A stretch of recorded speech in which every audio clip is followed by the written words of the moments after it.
Today we're going to speak about one of the commonly used positions in Bharatanatyam. It's just a normal lunge. I'm going to call it a lunge because the two texts call them different names. So when we lunge or we step forward and our leg is back, I'm going to show this in two angles so you check where you're going wrong. One of the things that happen is that your knee and toe, again everything comes to the knee and toe alignment, your knee and toe is not aligned.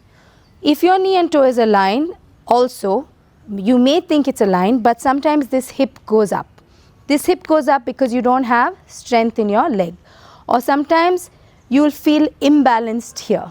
So if you're imbalanced, that's also because of a lack of strength in your glute muscles in your bum. So your knee must be aligned over the center of your toe, one. The outside of your leg, feel it pulling back such that this hip is not forward. Your two hip bones, if you place your fingers on your hip bones, they must face straight. So this pulls back. Your lower belly button is engaged and lifted up, and your knees are straight. This is a proper lunge. Now, in the back leg, what you want is that you really don't want, in the Bharatanatyam, this is more an aesthetic thing, you don't want your knee to drop down. You want your kneecap pulled up as your lower belly button is lifted. If your hip flexors are tight, you'll feel yourself leaning forward. You don't want to lean forward because if you do lean forward, it doesn't look good for Bharatanatyam. That's why. It doesn't hurt you in any way, but in order to get your back straight, you need to have your hip flexors long again. Back knee straight, heel up to the ceiling. If you look at your back leg now, we're going to talk about the back leg.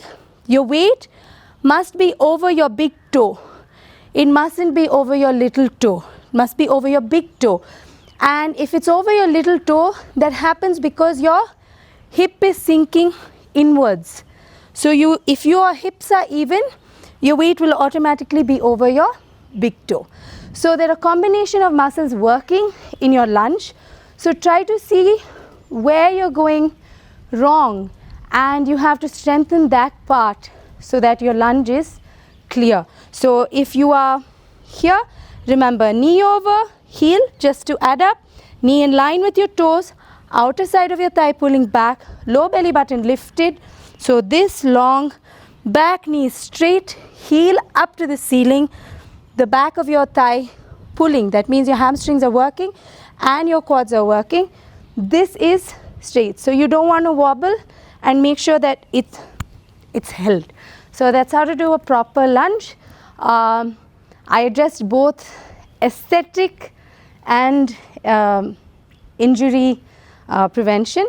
So the injury prevention part is the alignment of your knee. The aesthetic thing is not leaning forward and keeping your back straight. So always remember the two things. One protects your body, one makes you look good when dancing.